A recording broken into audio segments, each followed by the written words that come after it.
Magandang umaga po, muli ang inyong lingkod, si Chef Roy. Kumusta po yung lahat? Shout out po sa inyong lahat na makakapanood ng video kong ito. Pagpapalain po tayo ng Diyos. Hindi po paligsahan, no, ang buhay po natin sa araw-araw nating pamumuhay. Hindi po paligsahan ang ano po ang dapat nating nanaisin para po nauna na pong sinabi na inyong lingkod sa mga nakaraan ko pong post na ang buhay ng tao kahit saan ka po pupunta,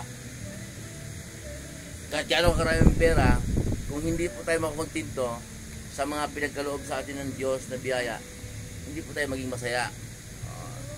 Kung may makita po tayo na profesional, engineer, abogado, manager ng bangko, dahil tapos sila na pag-aaral.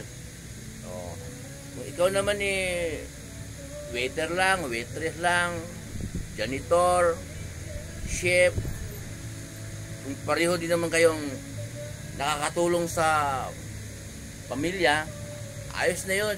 Mahalaga po kontento tayo kung ano pinagkaloob ng Diyos, kung saan tayo nilagay ng Diyos, matuto tayong lumagay at tanggapin.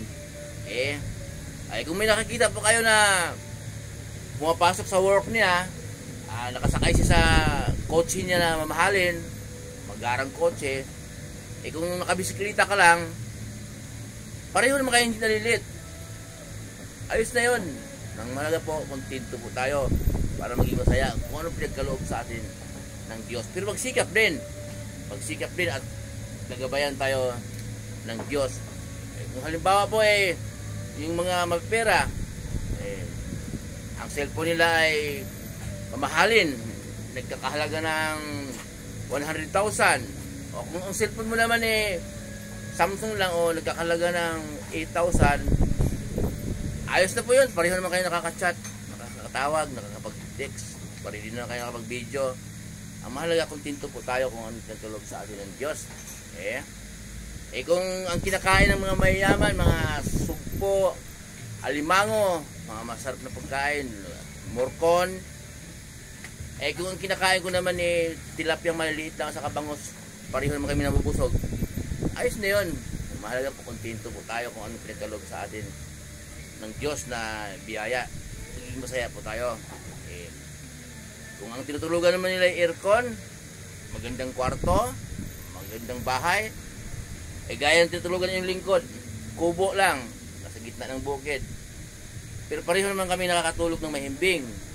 Wala naman akong mabibigat o suliranin. Pag-isip sa umaga, pasalamat sa Diyos. Pareho naman nakakatulog ng mahimbing, ayos na yun. Ang mahalaga, ayos na po yun. Ang mahalaga, kontento po tayo kung anong pinagkaloob sa atin ng Diyos para tayo maging masaya.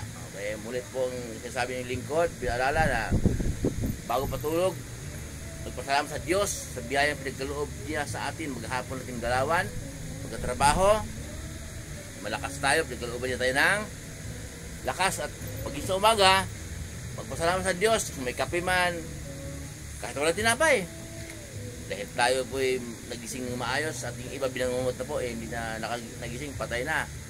Kaya po mahalaga po laging makipag-usap sa Diyos, manalangin. Ang turo po ni Jesus, humiling kayo sa Diyos Ama sa kanyang pangalan, sa pangalan ni Jesus, at ibibigay po ng Diyos sa pangalan niya, pangalan ni Jesus.